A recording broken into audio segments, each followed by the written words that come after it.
Welcome to the Attractions Group Podcast, episode number 97. Alongside Ryan Sir, I'm Don Helbig. Ryan, how you doing? Pretty darn good. How are you doing? Doing great. I wish things would slow down because we're already in the middle of June here, and so many places I want to go visit and see and get back to again. And I just wish things would slow down a little bit. Yeah. Wise man once said, life moves pretty fast. If you don't stop and look around every once in a while, you might miss something. I don't remember who said that, though. All right. So before we go into today's episode, and we do have a very, very cool episode for you today, just remind you that you can find us on all your favorite podcast apps, Apple, Google, Spotify, you know the drill. And then we do a video version that's on YouTube by searching for the Attractions Group Podcast. So if you're on there, then welcome. Hit that subscribe button. Let's make it a party. Don, who's our special guest today? Well, very excited about our guest. He serves as the president and CEO of Holiday World and Splashin Safari. Of course, I'm talking about Matt Eckert. Matt, welcome to the Attractions Group Podcast. Thanks for having me. Glad to be here. Awesome. Well, we're thrilled to have you here. Can we start off, can you share a bit about your background and how you got started in the theme park industry? Sure. It's a pretty unconventional entry and start to the industry itself. I grew up going to Holiday World, started out at Santa Claus Land every year, as a kid. And that was kind of just a treat that we got to do every single year, once a summer. I went to college and I got my degree in accounting and insurance at Indiana State University. I actually started my career in public accounting. So I am a CPA, which seems kind of an unlikely path, I think, maybe to get where I am now. I was working in public accounting, and I had a friend that worked at Holiday World all throughout college that I met in school, and he was working there full time. And there was a director of accounting position open, and he said, "Hey, our president, Will Cook, I was telling him about you. Would you be interested in coming and talking to him and learning more about the job?" And I said, "Not really. I like what I'm doing." He's like, "Well, would you just stop in, maybe next time you're home?" And I said, "Well, I happen to be coming home this weekend, so sure."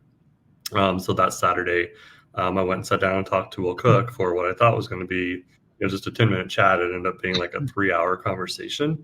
And the rest is history. Will called me the next day and said, "Hey, we really would like for you to join us, not just because of your skill sets, but because we feel like you fit who we are. Like you feel like somebody that should be working here at Holiday World Splashin Safari." And my wife and I had just got married, and we were both from that area. So we said, "You know what, this sounds like a great opportunity. Let's do it." And so that's when I started back on Valentine's Day, started on holiday back in 2000. So let's talk about the different roles that you've had at Holiday World. Some different things that you've been involved with, and how your background maybe translates to what you're doing today. Sure. So, I started off as the director of accounting and finance. That was my initial role, and that kind of fell in line with what my educational training was as a certified public accountant. And so I was in that role until 2007. And that was when, Will decided, he's like, "You know what, he flat out said, he's like, I'm not good at managing people. Like, that's not what I do well. I'm better at the bigger picture things and the strategic planning." And he's like, "So I'd like to kind of give up the management side of the people of our business." And so he created 2 new general manager positions at that time. So we had a general manager of what we called guest experience and a general manager of shared services. So I took over as general manager of shared services at that point. So basically that was pretty much all back of house type activities. So that was accounting and finance, but also included HR and warehousing and admissions, and entertainment was one of them. Like, that was something that was unusual. So I got to do and see a lot of different behind the house activities, marketing, sales, advertising, communication. So all of those things kind of fell under my umbrella. And then sadly, as everyone knows, Will unfortunately unexpectedly passed away in 2010. It was devastating for everyone, obviously not just the park, but for the industry itself. And then in 2013, the family asked me to take over as president and CEO, which was A huge honor. I'm the first non-family member to ever be in this position, and it's just a great honor to follow in Will's footsteps. And I've been doing this since 2013. So now you serve as president and CEO. So that's tantamount to the general manager of the park, correct? Right. Okay. Yes. So Yep. This is a question that always fascinates me because it's very different depending on the park. But can you walk us through what a day is like, both during the off season and when the park's open, as the CEO, general manager of Holiday World? So I would say that my answer is not a good answer because there is no exact day. Every day is completely and totally different. Our off season obviously is busy, um, just getting the park ready for opening, and that includes not only all of the hiring that goes on, but that also includes all of the construction and the park maintenance and the painting, and that includes all of our marketing and advertisement developments and our PR campaigns that we're developing. So all of that stuff is happening in the off season. So a lot of times I tell people I'm probably busier when we're not open than when we are, quite honestly. And then when the park does open, then obviously we switch gears. We're in go mode at that point. We're in operation mode. We're in creating that guest experience every single day, and every single day is different. Every guest is different. So the way that we're going to create a memory for them may be different than the way we create a memory for the guest the next day. And we just got to find out what it is that makes that special. So every day is different. And that's one thing that I love about what we do, what I love about our industry. Yeah, just from my time working in the industry, you're right. Every day was different. It was never the same thing twice almost. But let's talk about leadership. What is your leadership philosophy? And how do you motivate your team to deliver their best performance? Because every time that I've been there in the last couple of years, everybody from whether they're working in food and beverage, their park sweep, they're working a ride, whatever it may be, everybody's on their A game. Sure, I appreciate that, and I'm very proud of our people. I think our people is truly what makes us different. And in terms of my leadership philosophy, I have the best team ever on the planet, and my philosophy has always been hire people that are smarter than you. So I look at my four VPs that report to me, in each of their respective fields. I look to them as the experts, and I know a little bit about everything to be dangerous, but I don't know everything about all. And I feel like they do. So I think that it's very important to have trust in the team that you create and know that they're going to deliver. And that starts all the way at the top, all the way down to a first day employee. And I think it's also important, a philosophy that we've always had at the park, and I embrace and encourage, is there's no job beneath anyone. If I'm walking through the park and there's a line, a funnel cake factory, I'm going to jump in and I'm going to help make funnel cakes. I might be kicked out because I'm not doing it as fast as what our employees are doing, and they will tell me very quickly, Matt, you can go find someplace else. But that's just the mindset I think that we all have is we do what we need to do to get the job done to make the guest happy. So Matt, I feel like I've asked a lot of park presidents the question of what's the most rewarding part of the job, and the answer is always seeing the smiles on people's faces and so on. But I feel like for you, Holiday World is a unique place in the industry, being family owned and Christian values and that sort of stuff. So particularly when it comes to Holiday World, what is the most rewarding part? I think the most rewarding part for me is I use myself kind of as a personal example. I grew up coming to the park, as a child, and now, every time I step foot, even having worked there as long as I do, every time I step foot out into the park, just a flood of family memories comes back to me. And I think that's the thing for me, is I feel like somewhere along the line, every single guest that has come to our park has been touched in some way, shape, or form, and has formed some kind of really special memory with a family member or a loved one. And we do what we can to kind of make our park a home. Like, we want people to feel like they are coming home when they come to our park. Like, they feel comfortable, they feel safe, they feel like they are wanted. there, and they're not just a number. When you come to our park, you are something special. We want to make sure you feel that way. Matt, it's a tough industry, especially in today's world. So, what are some of the biggest challenges that the industry is currently facing, and how is Holiday World addressing those? Yeah, I mean, I think a couple of the challenges that we face aren't necessarily specific to our industry per se. Obviously, with the pandemic, I think everyone is still trying to find their footing as they are continuing to again just kind of get back on our feet. And luckily, I think we're an industry that's very elastic.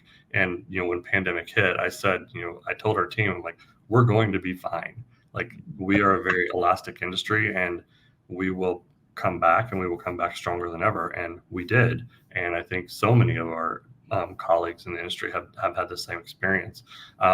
In terms of specifically for us, what's been a challenge for us the past several years, even pre-pandemic, was staffing. Finding enough employees and team members to fully staff our park. And just last year, we kept talking about, okay, well, what's our next ride we're going to build? What are we going to add? And my philosophy was, we're not going to build anything until we can make sure we have enough team members to run what we build. When a guest pays to come to a park, they want everything to be open. They don't want to walk around, even if it's a ride that they're not going to ride. They still want to see that it's open because they paid to come for a full experience. So last year we built a dorm, which was something pretty monumental for us. I think it's probably one of the definitely a game-changing move that we've made. And for the first time this year, well, we were fully staffed next year, but for this time, for us this year, it's the middle of June. We're not hiring. We're not hiring right now because we have more employees than we anticipated having, with not only our J1 visa program, but our domestic hires are up also. So I feel like building that dormitory for us was a game-changing move that really helped us solve a problem that was facing the industry and facing us.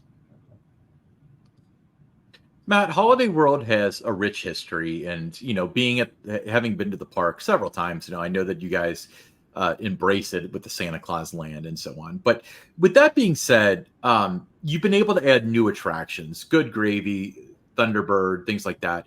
How do you add modern attractions but still maintain the charm that you've had for the past 50, 60, 70 years?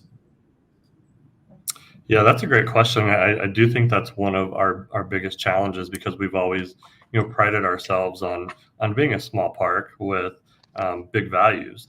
And at this point in time, we're not a small park anymore.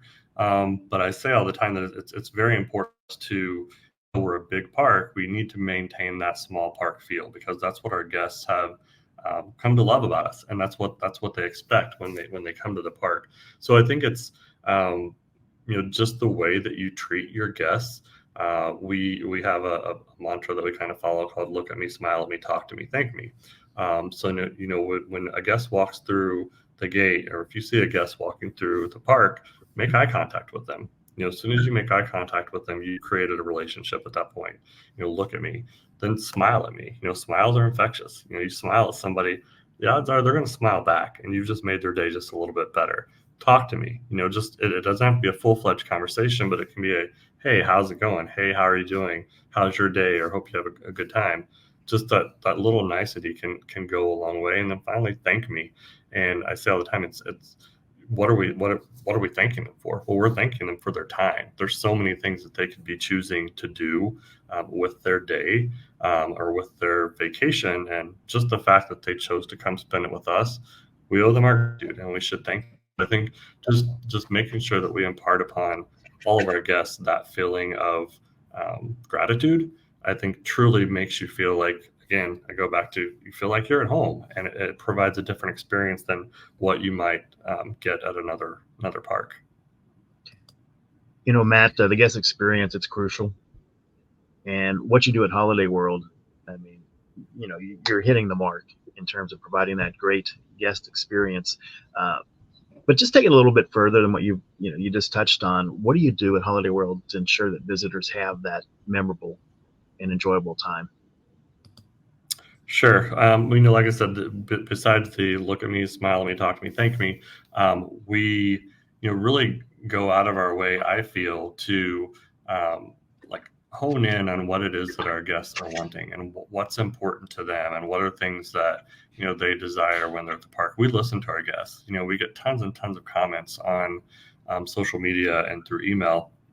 And, you may think you're sending these in and we're just hitting the delete button. We're not. Like, we are compiling all of this information, and we look for trends, we look for themes, and we look for what is it that's going to provide our guests the best experience. What are they asking for? What's important to them, and what's not important to them? If something's not important to them and we're doing it, let's stop doing it. Like, let's do the things that matter. And I think that's one of the keys to providing a good guest experience is listening to your guests. Like, listen to what they have to say and try to on what it is that they're asking for. And I think that if you do those things and you provide it in a way that goes above and beyond what they expect, then they're going to have the best experience they possibly could have. So, Matt, Holiday World, it's been consistently ranked one of the best value destinations. And some of the reasons are free soft drinks, free parking, free sunscreen, free Wi-Fi, things like that. How has been giving away so many things that could be monetized? How's that been a successful program for you? So I love that you asked that question, because that's one of the first stories that I have of my interactions with Will when I started. So like I said, I'm a CPA by trade.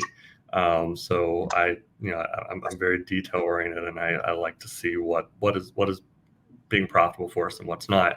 And so the year that I started, 2000, that was the same year that we started the free unlimited soft drinks. And Will came into my office and he sat down. He's like, okay, I got this great idea. He's like, I think we need to start offering free unlimited soft drinks. And I literally looked at him and I said, Will, are you stupid? Do you know what our per caps are on soft drinks? Like, really? He's like, no, hear me out. And so then he started going through like all of the positives of doing a program like free unlimited soft drinks. And I am more than happy to say that I was never more wrong than I was at that point in time. That was one of the most brilliant moves that we ever made. And that kind of started off the trend of, what are some things that we can continue to do to provide a great value to our guests. And so we were already doing free parking. Now we're doing free soft drinks. And then we said, okay, well, let's offer free sunscreen. Let's put a sunscreen station throughout the park, because that's a great service. Lots of families may forget to bring sunscreen and they don't have to go buy it. So we don't want them to leave our park miserable. We want them to leave our park at the end of the day without a bad sunburn. Let's provide free sunscreen. So then we started thinking, okay, and this was just recently, this was last year. It's like, okay, what's one more value offering that we can do? So we started offering free pre-K season passes. So if you're in preschool, you get a free season pass to come to the park. So that to me is a huge value offering that we have as well. And so I think that doing those kinds of things, again, is one more thing that sets us apart. And does it erode our profitability? I don't think so. I think that our guests come to the park with a discretionary amount of money that they're going to allow themselves to spend during the day. And, providing those small amenities like that isn't going to deter their spending patterns. It's going to, if anything, increase it and improve it.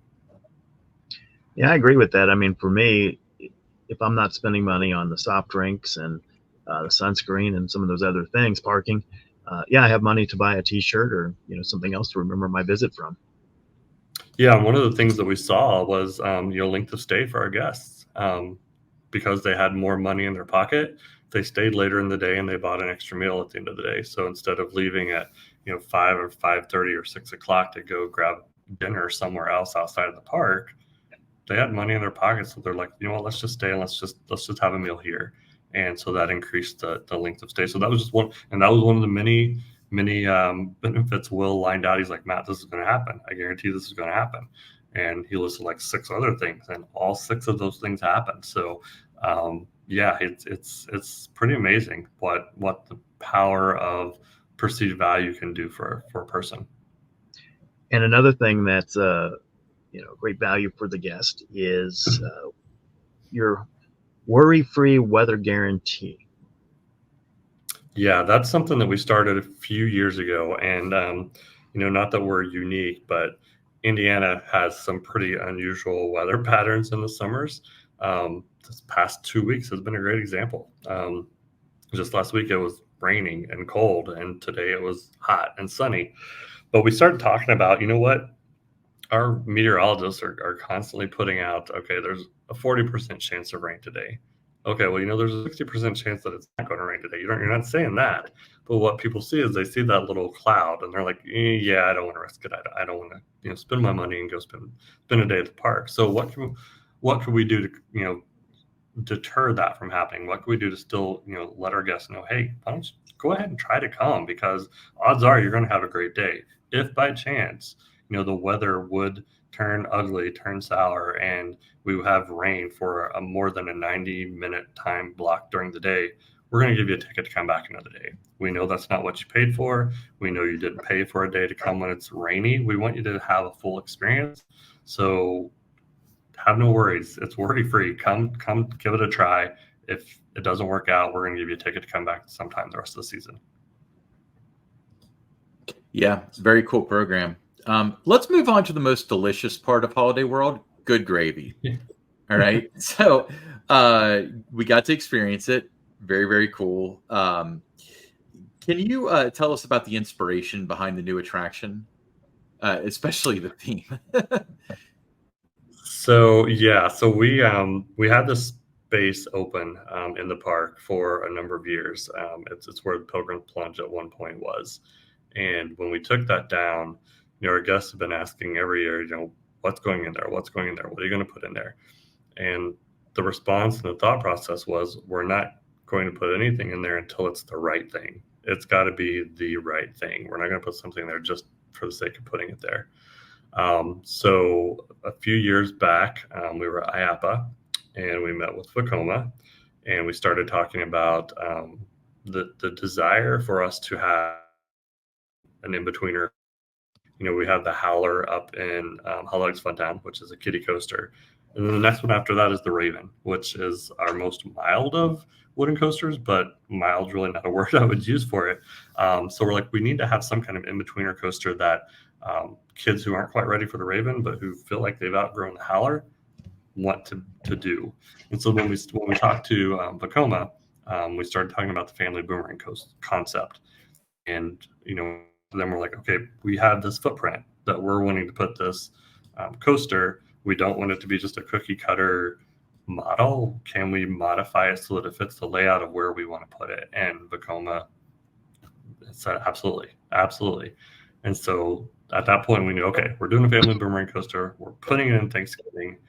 Now we need to come up with a name. There's not a lot of great names for Thanksgiving. I feel like we've used a lot of them. So that's where one of the biggest challenge kind of came into play. So the development process with Good Gravy, the whole teaser campaign, throughout the construction process, I don't know that, I've ever seen any park have more fun than your team there did. But talk about that, just how everybody went about developing that backstory and just creating all the, the things you did for the teaser campaign leading up to the opening of it. Sure. This has been an incredibly fun project. We've had so much fun with it. Everybody throughout the organization has had a part of how it came about. And so from the beginning, whenever we start a new project, it's kind of top secret. We don't tell a lot of people. We keep things pretty close to our chest, but we assign a project name to it. So the project name of this attraction, we knew it was going in Thanksgiving, so we called it Project Gravy Boat. That wasn't the name of the ride. That's just the project name that we had. So throughout time, we just kept saying, okay, well, this is Project Gravy Boat. Let's come up with a name. Let's start shooting, just start spouting out ideas. And I don't remember who it was, to be honest, but somebody's like, oh, Good Gravy. And we're like, that's it. That's it. That's the perfect name for this ride. And who else could do it besides us? Who else could get away with naming a coaster Good Gravy and it makes sense? It's perfectly ridiculous, and that's what we love about it. So they're like, okay, now we're also, we're the nation's first theme park. let's own that. Like let's develop this concept. Let's make this something that is unlike anything else that we have in the park. And let's come up with, storyline. And so Leah Cook kind of sat down and she started brainstorming some ideas and some concepts, and how do we tie this into Grandma Abigail over in Gobbler Getaway? Like how let's develop a full story.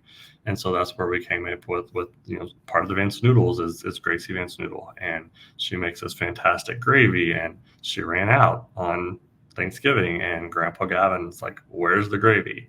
And so that's kind of the whole storyline of this attraction, is we're putting you in a train shaped like a gravy boat, and we're taking you on this journey throughout the land that we've created, Stuffing Springs, and there's life-size, bigger than life-size whisks and milk bottles, and all kinds of kitchen utensils and items, and it's just a really fun attraction.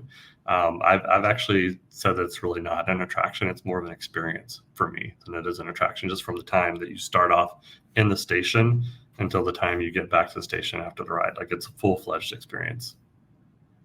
Yeah, Matt. So, when we're talking about good gravy, there's two aspects of it. There's the Q House. Well, there's not the ride, and there is the ride. Let's put it that way, because the experience starts before the Q House. But can you talk about some of the elements of the ride itself that sets it apart from other similar rides? Sure. So it is a family boomerang, so it's not necessarily unique in that aspect. But for us, it's the theming that we have incorporated into the attraction. We start off with pulling you up a 70-foot spike, and it flies you through the garage of the Vance Noodles house. And you immediately, after you fly through the garage, you go around an embankment and you fly through a cranberry can, a ginormous cranberry can. Which is very cool at night. It's lit up and it's red when you fly through it, so that's kind of neat. And then again, like I said, you fly by 15 feet tall whisks, and 15 feet tall stuffing boxes, and 15 feet tall milk bottles, until we take you up another spike of 70 feet, and then you go backwards all the way back through Stuffing Springs back into the station. So it's just a bunch of twists and turns right from the very beginning, but it's still mild enough for younger kids, because it's aimed at the height limit is 38 inches. So that's kind of a 3-year-old ish, maybe a taller 3-year-old. So I say all the time, we have kids from 3 years old all the way from kids to 90 who are riding this ride and absolutely loving it. And that's really cool. Matt, you mentioned, about it being an experience, not just a ride. And when Ryan and I were there for the media day event, and then when I went back again a couple of weeks ago, it's two different things. It is the ride, but it's also the experience. So when you were first planning this, is that something you were looking for it to be, or did it just kind of evolve into that, where it was two different things? No, it was definitely something that we wanted it to be. Like I said, we wanted this to be something unlike we've ever done. And so when we started planning the station, and we started planning, okay, well, this is going to be Grandma Gracie and Grandpa Gavin's house. Like, from an experiential standpoint, from a thematic standpoint, we want our guests to feel something when the time they step into that station until they leave. And we put so much thought into every single little detail that's in there. And that's one thing I love, is even to this day, I know everything that's in there, but every time I walk through, I notice something different, and I notice something that's like, oh yeah, I forgot that we did that. And the whole thought process there is we wanted to touch people. And I'm, again, using myself as a personal example, the first time that I walked in and I walked past the kitchen. So in the station, we have a living room, we have a kid's bedroom, we have a bathroom, we have a study, we have a dining room, we have a kitchen. The very first time I walked in and I walked by the kitchen counters in our kitchen are this orange Formica countertop that my grandma had in her house, like literally had in her house. I had no part in picking this out at all. But as soon as I saw that, it just took me back in time to my childhood, and it made me think of my family. And I told Lauren Crosby, she's kind of our theming expert. She's one of our owners as well. And I told her, I'm like, Lauren, this was ugly then and it's ugly now. And she's like, no, we're not using the word ugly. We're using the word perfectly tacky. I'm like, that is exactly what this is. Like, things in here are just perfectly tacky. And it just reminds me so much of my childhood. And that's something I've been telling lots of people when I'm out in Stuffing Springs. And, we'll have some families that come like, no, we don't do coasters. Our kids are going to do. I'm like, well, just walk through the station. You don't have to ride the coaster. Just walk through the station. And I guarantee that you're going to be glad that you did. And every single person has come out has been like, oh my gosh, that's so amazing. And that's just a great feeling to know that we're able to, even if you're not a coaster lover and you love coasters, great. But we wanted to create something that's going to bring joy to everybody. And I think that this really has done that. And I've been very bold in saying that I think this is possibly going to be more popular than Thunderbird was. Yeah, one thing I noticed about it is in every room, you're going to find something that your grandma had or your mom had Right. or whatever. It's going to be nostalgic no matter what. And you mentioned the Formica like countertops and stuff. I don't remember exactly what came to mind for me, but there was something in the dining room that my grandma had too. So that was a weird connection as Right. well. But let's shift gears to like and the last time I walked. I was gonna say the last time I walked in, again, I say I notice something every time, and I was looking in the living room, and there's like this glass chicken dish. I'm like, holy cow! Like my mom had that same chicken dish, and I told somebody that I'm like, did you give that to us? I'm like, no, I didn't, but it's the exact same one my mom had. Yeah, it's funny because the creativity behind like finding these things, and I guess like maybe Lauren just came across. I mean, I know she had a team of people searching through the secondhand stores and so on, but the creativity behind just finding those things and remembering those things just has to be incredible. But let me shift gears a little bit. So what were some of the challenges that you faced during the design and construction of Good Gravy? And I've thought about this question a lot, and we clearly have that. It seems like with every project we've done. And I'm not just saying this, but this has probably been the smoothest project we have ever had during the history of the park, just from start to finish. Working with Vekoma has been absolutely phenomenal. We'd never done a project with them before. And from a design build standpoint, the creative design firm that we used, from the construction to the creative, like every single thing just seemed to fall in line. We finished the attraction early, so we were able to get in a lot of our testing done much more quickly than what we had done in the past. Weather days were great for us in terms of when we needed to shoot footage of the attraction, and it just seemed like every single star that needed to line up this time did. So it sounds crazy for me to say that we didn't have any challenges, but on this attraction we really didn't. That's good to hear. Yeah. So Matt, what were some of the most rewarding aspects? Sorry, what was that? I said I can't say that about other attractions we've done. I mean, you've been in the business long enough, Don, to know that there's always going to be something. I mean, there just is. Yeah, things come up that you weren't expecting, or you have a Right. bad winter and you just get delayed, or maybe there's supply chain issues, whatever it might be. But Yeah. so you go through the process. You have the creative, you come up with the backstory. You're seeing it all come together. So once it opened, what did that feel like? It was a fantastic feeling. Again, just seeing how many people it truly touched and how many people truly enjoyed it that didn't think that they would.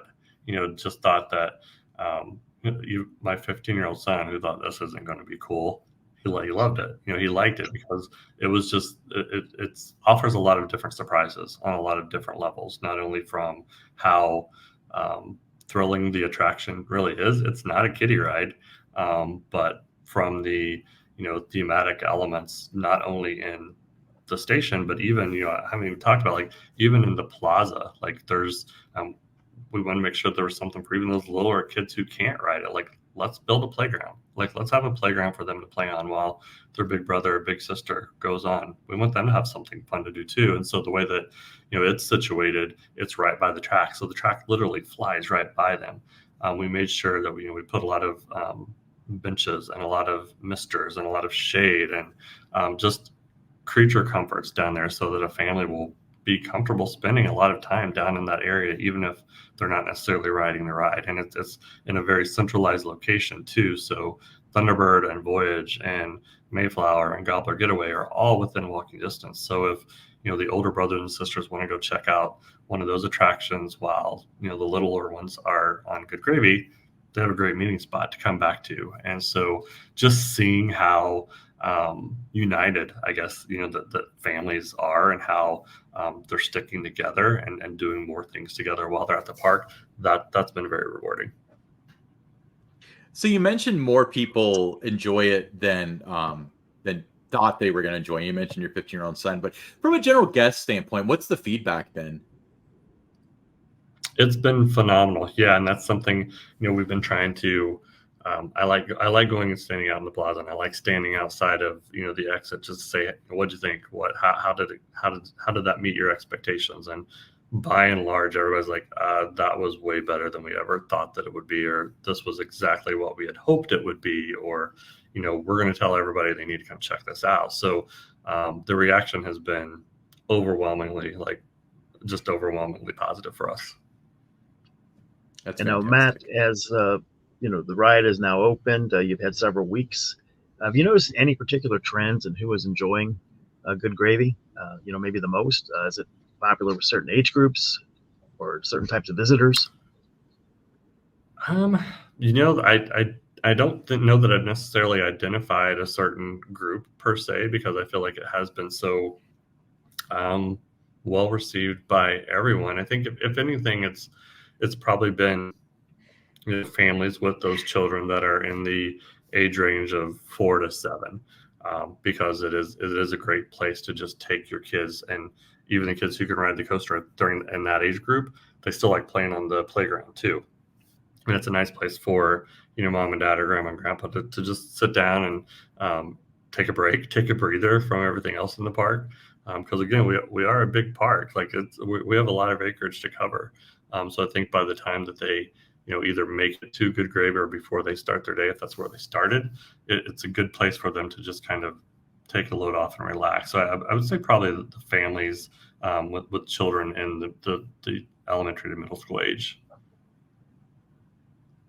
So Matt, Good Gravy, the theme overall, kind of a big risk there. It's quirky, it's different, and obviously it paid off. So how would you say that what you guys have learned from the experience of, having an attraction like, well, let's just say Good Gravy in general, how would you learn from Good Gravy in a manner that it'll affect attractions moving forward, and maybe the themes of attractions moving forward? Is there a lesson to be learned there? Yeah, definitely a lesson that was learned that's both good and bad. The lesson that was good is it's been fantastic. It's been better than we ever dreamed it would be. And the bad thing is I said that we've set the bar so incredibly high for ourselves, that anything we do from this point is going to have to be as good as or better than the theming that we put into this attraction. And we're talking about what's coming next, and we're already talking about, okay, well, this is what we got to do. These are the things that we have to do to make sure that this is Good Gravy level. But you're right. We took a huge risk. Like it was a huge risk. And when we started talking about the concept, and we started talking about, can we shape the trains like a gravy boat? Like that's crazy. That's weird. And Bacoma was like, yeah, we've never done anything like this before. But again, I go back to, that's who we are. We're quirky and we're fun, and let's embrace that. Like let's embrace who we are, and let's embrace the personality and the brand of the park that we've created, and let's just make sure that we keep doing that even bigger and better as we grow. Matt, in addition to Good Gravy, Holiday World also home to a trio of outstanding wooden roller coasters. You've got the Voyage, the Legend, the Raven. A lot of track work done. during the off season on the Voyage. To me, it's running better than it ever has. I was just blown away by how good it was running when I was there a couple weeks ago. You have to be really proud of these coasters. I'm incredibly proud of these coasters. I'm incredibly proud of our coaster mechanics, our coaster guys who work on these attractions every single day, day in, day out, 365 days of the year. But like you said, we did a ton of retracking on the Voyage coaster, about 25% of the track, and it, no joke, is like a new coaster. Historic, the Voyage is relentless. Like the Voyage is, when Will came up with that concept, I told him, I'm like, it's almost too much. Like it's just almost too much. It's just right there. But that's what makes it so fantastic. And over the years, as I've gotten older, I would ride the Voyage maybe once. I'd be ready to ride it again in a couple of weeks. I needed a break. After we did the track work and went out and rode it with the coaster guys, I went the first round and I looked over. I was with my COO at the time. And I looked at him like, let's go again. Like, let's ride it again. This is rewritable. So I know it's rewritable for most people, but for me, like it's that smooth. Like it's running that fast. And it was a totally different ride, and just so incredibly proud of what our team has been able to do and the upkeep and maintenance that goes into wood coasters. Wood coasters are not for the faint of heart. It takes a lot of work, and I feel like we've really done a good job with the three that we have. Yeah, so you talk about the three. You've had such success with wooden coasters. What brought on the inspiration to put in Thunderbird, a kind of first of its kind launched wing coaster? Can you talk about that decision? Yeah, absolutely. So that was we started talking about adding a steel coaster several years before Will passed away, and we had started having conversations with Bolidrim, Abelard, B&M about wanting to do a steel coaster, and we were just kind of trying to find, what is the right steel coaster for us? Because again, we're a family park. We're not a thrill coaster park per se. So we wanted to have a steel coaster that was exciting and new and different. And I kind of like to say I like to refer to us as the superlative park. Like we like to be the ST of something, whether that's the first or the tallest or the longest or the fastest. So we wanted to be the first of something that we did. Unfortunately, Will did pass away in 2010. And when I came on as president, I talked the family and I talked. It's like, we want to continue this legacy. Like this is something that we need to make sure happens. We need to have a steel coaster as part of our portfolio. We need to have a steel coaster as an additional guest offering. So we, continued the conversations with B&M and we landed on, okay, let's go with a wing coaster. Like that seems like the right move for us, especially given our where we have the layout. We have it kind of going back through the woods. There's so many natural near miss elements with the trees and whatnot. But we wanted to make it the first of something. And so as we were talking through ideas and concepts, we were like, could we launch it out of the station? Like, could we just launch it out of the station into an Emelman? And can we do that? And they came back like, yeah, we can do that. So I'm like, okay, we're going to be the first launched wing coaster, and that's something that we are very, very proud of. And it's a fantastic ride. It fit and checked every single box that we had hoped that it would check. And I think that it's been a great lineup for the park, and it took us to another level. It really did. It kind of elevated us, I feel like, it was at that point in 2015 that, we went from here to here because we now had something that most other parks do have. And we're one of those parks now. It's in a great location too. Like when you're sitting up there and you're having a meal, you can watch it, launch out of the station and you see it going through the loop and then the backside of it and that, so really good with where you located. But let's talk about Splashin Safari. It's one of the world's largest water parks. It's been named #1 in different industry and media polls, including USA Today. So talk about the added value that you have there with the water park. It's 2 parks for one price. Yeah, sure. So, I kind of joke every now and then that, we're Holiday World and Splashin Safari, but a lot of times it feels like we're Splashin' Safari and Holiday World, because a lot of people come for the water park because it is such, phenomenal offering that we have. We have not only water slides, but we have 3 water coasters. We have 3 water coasters in our water park, one of which holds a Guinness Book of World Record for being, the longest water coaster in the world. And we have a racing water coaster. So we have the Cheetah Chase. We have 2 toboggan style coasters racing each other, going on parallel tracks. So it's just a completely different offering that guests can't find other places. And we have 2 huge wave pools. We have a lazy river. We have, we've kind of become the show park, I think, for Pro Slide. Anytime they came to us with a new concept of something they've been wanting to try or develop, we've been like, yeah, let's do it. Let's try it. Let's add it to our water park. And, it's definitely paid off for us in terms of creating an additional, like you said, Don, an additional value. You pay to come into Holiday World, but you don't have to pay any extra to go to Splashin' Safari. So we're to the point now that we're not a one-day park anymore either. You pretty much need at least 2 days if you want to experience both Holiday World and Splashin' Safari, because there's just so much to do. Matt, Holiday World is getting kind of more and more known for the elevated dining experience. Can you talk about some of your favorite places to eat in the park? Everywhere. That's part of my problem in the summer. I say all the time, I have my summer weight and my winter weight, and my summer weight seems to go up instead of down.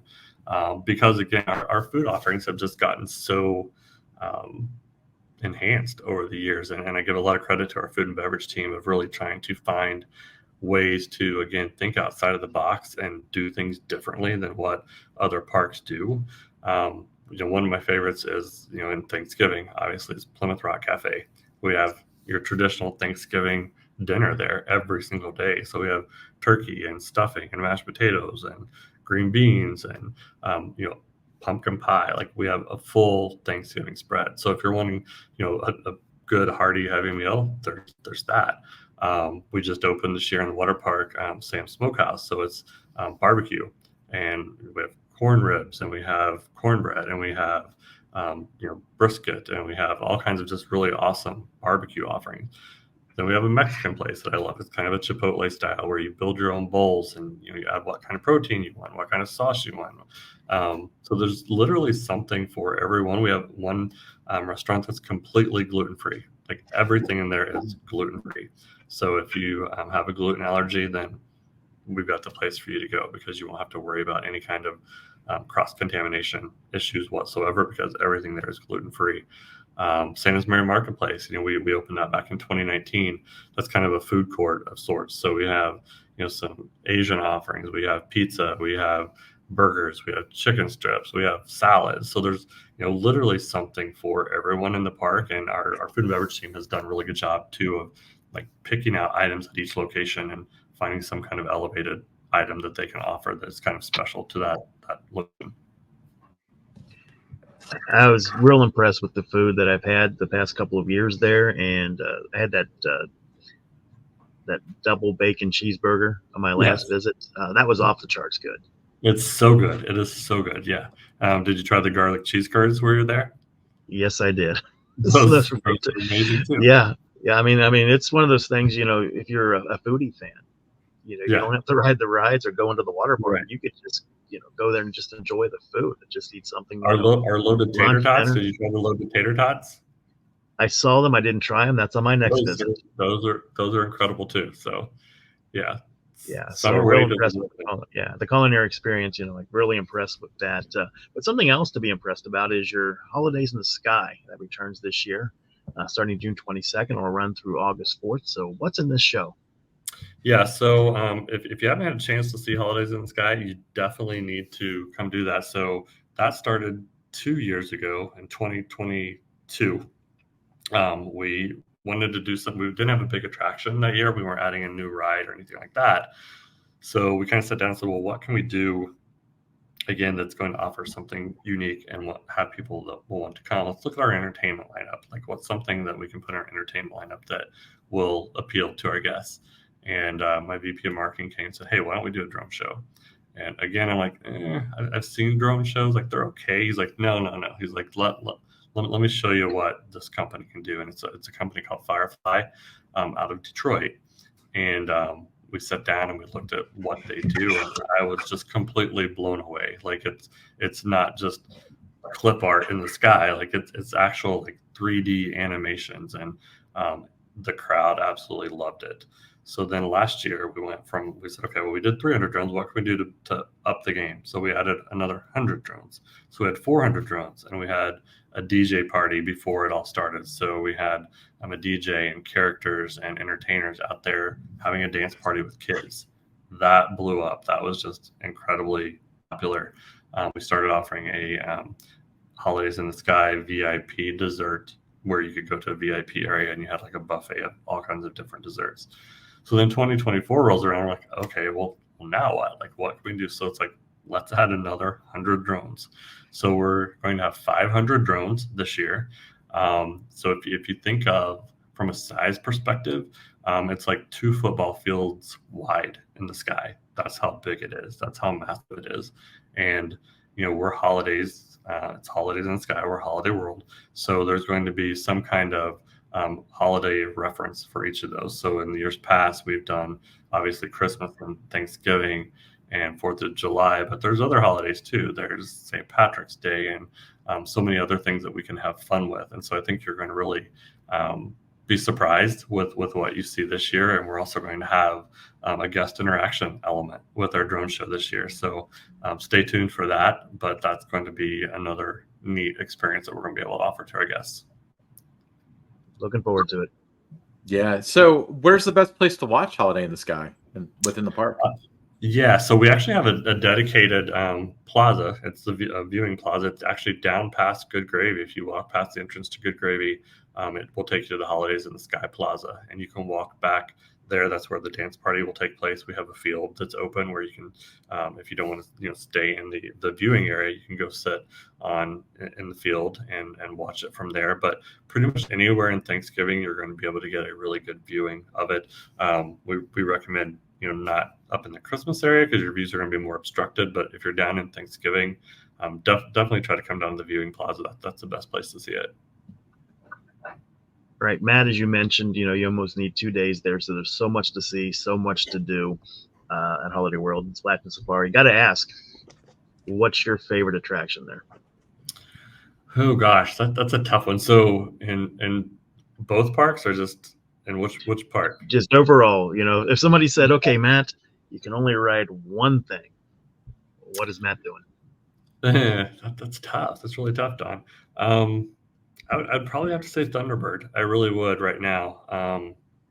No, I would have to take that back. I'd have to say Good Gravy, just because, again, of the experience and the emotion that is kind of tied to that for me. But I'd ride them all. I like them all. That's a hard question to answer. It's like picking a favorite kid, isn't it? Except Gobbler Getaway. I don't like it. I'm not good at it at all. I've never been good at Gobbler Getaway. My kids always beat me at it. So it's always been a sore subject in my house. I'm not riding Gobbler Getaway. I'm getting better at that one. Ugh. All right. So, if somebody wants to one day be the general manager of a park president, whatever the title, constitutes, what advice would you give them? I think, and again, another great question. And one of the things that I do is I'm very involved with our association. It's the International Association. And I like when I'm at the association to talk to younger students who are wanting to get into this industry. So there are, the ambassadors and just students who come to like Career Slam. And I like sitting down and talking to them. And one thing I tell them is don't ever let anyone tell you that you can't do something, and don't ever feel like you're pigeonholed on a career path that you don't think you're going to want to end up in. And again, I'm a perfect example. I'm a CPA. Did I ever think that I would be the president of the world's greatest theme park? Absolutely not. But I knew that I was going to always keep my eyes and ears open for what made me happy. And if the theme park industry is something that you're very passionate about, don't be dissuaded to go do something else. Find your way in, whether that's starting off seasonally. We have so many of our full-time employees who started out as seasonal employees and have progressed because of their love and their passion for the theme park industry. So just find a way. That would be my advice, is find a way to get your foot in that door. Find your way to make sure that your passion plays out the way that you want it to play out, and don't let anyone tell you how it should be. You define how it should be. All right. So Matt, anyone that's looking for more information on Holiday World, what's the best place to go on? Whether it's the web, social media, what are those different addresses, URLs? Definitely our website. We just redid our website this year, and so holidayworld.com. Literally, you can find out anything and everything you possibly could want to know. Our team did such a good job with making sure that it was very thorough and could answer every question you may have. We also have a Facebook page. We also have, you can reach out to us on Facebook and you can make comments, and we respond to every single question that comes in, whether that's through our email. You can email us at fun@holidayworld.com.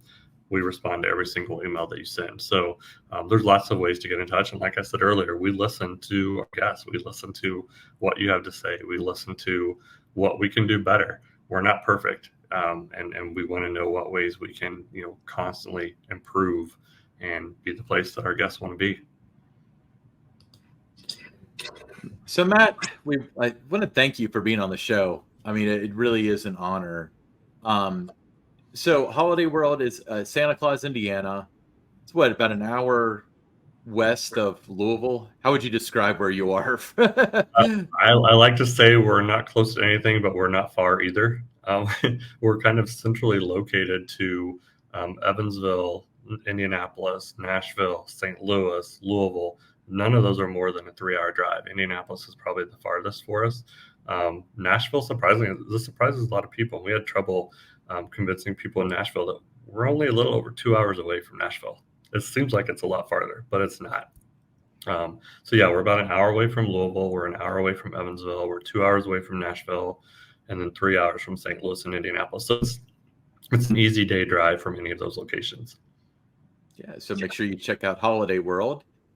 3 wonderful wooden coasters, a fantastic wing my favorite wing coaster, by the way. Just gonna say it, right? Good gravy is an experience all in itself, and it's hard to describe. We did as best as we could with this. One of the world's greatest water parks, and a happy, friendly staff. So go check them out. Don't forget the food. And don't forget. I was going to mention the food, but I was on such a roll, I was afraid I'd screw it up. Right. You have Thanksgiving dinner there every day. That's right. But yeah, thanks again, Matt. Hey, stick around. We got the Big Six coming up next.